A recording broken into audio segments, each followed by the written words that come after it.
Your planner is lying to you, not in a small way, in a fundamental daily way that's quietly destroying your ability to do your best work. And the worst part, the more carefully you fill it out, the more damage it does. I know that sounds insane, so stay with me for the next few minutes, because once you understand what's actually happening in your brain when you open that planner every morning, you will never approach your day the same way again. Here's the setup. You've done everything right. You bought the nice planner, the one with the hourly time blocks and the motivational quotes. You color-coded it. You spend 15, maybe 20 minutes every Sunday night laying out your week. Monday morning rolls around. You sit down. You open it up.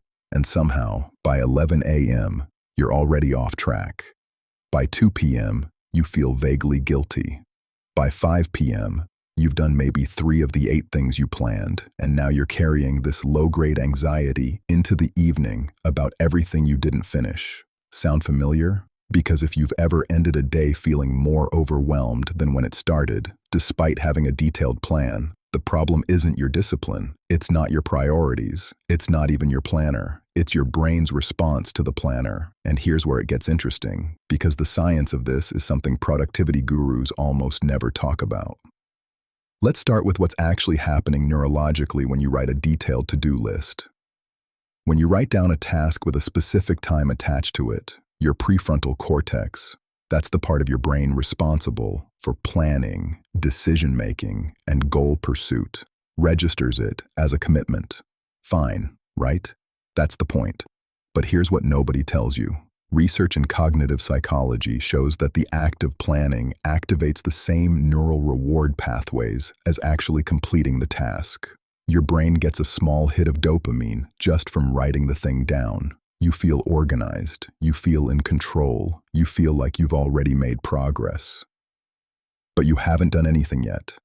This is called the planning fallacy, and it goes deeper than most people think.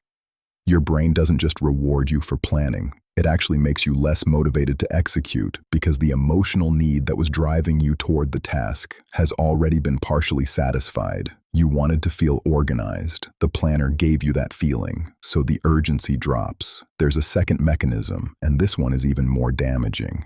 When you create a detailed schedule, 9 to 10, answer emails, 10 to 11:30, work on the report, 11:30 to noon, team meeting, you create what psychologists call an intention implementation structure. Sounds helpful, but the research on this is startling. When people plan their time in rigid blocks, they're 63% less likely to adapt when disruptions happen, and disruptions always happen. Think about what this looks like in real life. It's 10:45, and the email response took longer than expected. Now your entire mental architecture for the day is already broken. Your brain doesn't quietly adjust. It registers the deviation as a failure signal. The amygdala, your brain's threat detection system, treats a broken schedule almost like a minor crisis.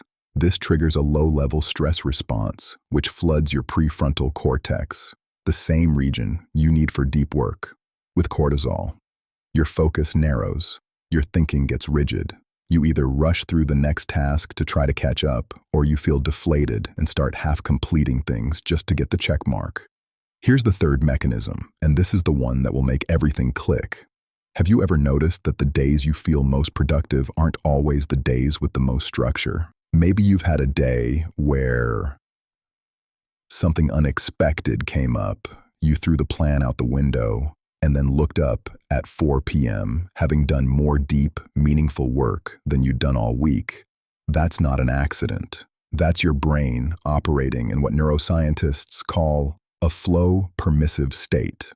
Flow, that deeply focused, time-disappearing state of peak performance, requires flexible attention. It requires your cognitive system to be open to the work pulling you forward, rather than constantly checking what you're supposed to be doing next. Detailed planners interrupt this. Every time you glance at the planner to confirm you're still on schedule, you're pulling yourself out of the present task and activating what's called the task switching cost. Studies show it takes an average of 23 minutes to fully re-enter deep focus after an interruption. If you're checking your schedule 3 times in an hour, you're essentially never actually focusing.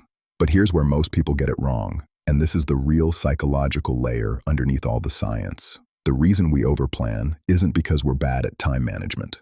It's because planning is a coping mechanism for anxiety. Think about it.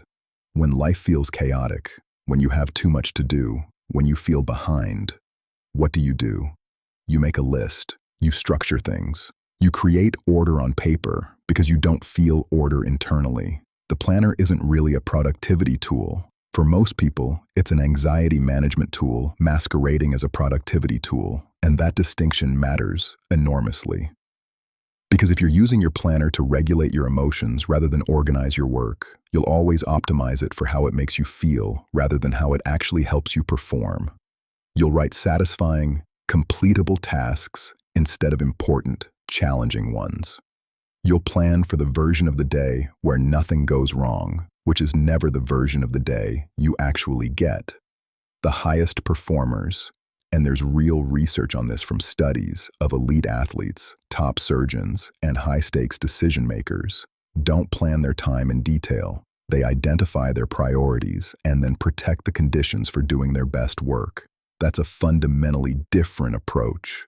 So what does that actually look like? Here are 3 things you can change today. First, switch from time blocking to priority anchoring.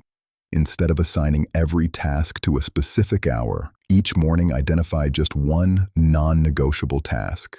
The one thing that would make today genuinely successful, even if everything else goes sideways. Then schedule only that task to a protected window, ideally in your first 2 to 3 hours of work, when your prefrontal cortex is functioning at peak capacity. Everything else goes on what I call a possibility list, things you might do if time and energy allow, with no time assigned to them.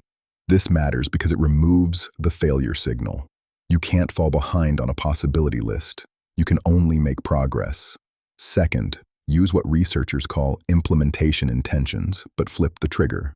Instead of saying, I will do X at 10 a.m., say, I will do X when I finish Y. You're linking tasks to completion states rather than clock times.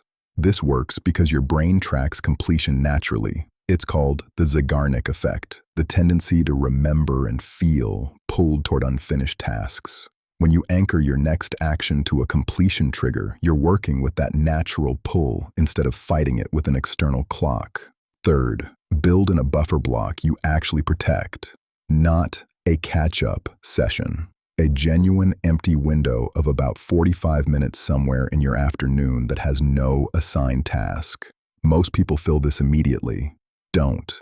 This buffer is what allows the rest of your day to breathe. When disruptions happen, and they will, they flow into the buffer instead of crashing into your focused work time. Research on schedule flexibility consistently shows that people with planned empty time actually complete more meaningful work than those who plan every minute. Your planner isn't the enemy. Overplanning is. The goal isn't a perfectly structured day. The goal is space, mental and temporal space, for the kind of focused, adaptive work that actually moves things forward. So here's what I want you to think about and drop in the comments.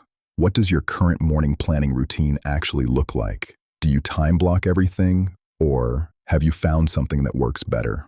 Because I've seen some genuinely interesting systems in the comments of previous videos, and I want to know what you're working with. If this shifted something for you, there's a follow-up video coming that goes even deeper into the neuroscience of how elite performers actually start their mornings, and it contradicts almost every piece of advice you've heard. Make sure you're subscribed so you catch it when it drops.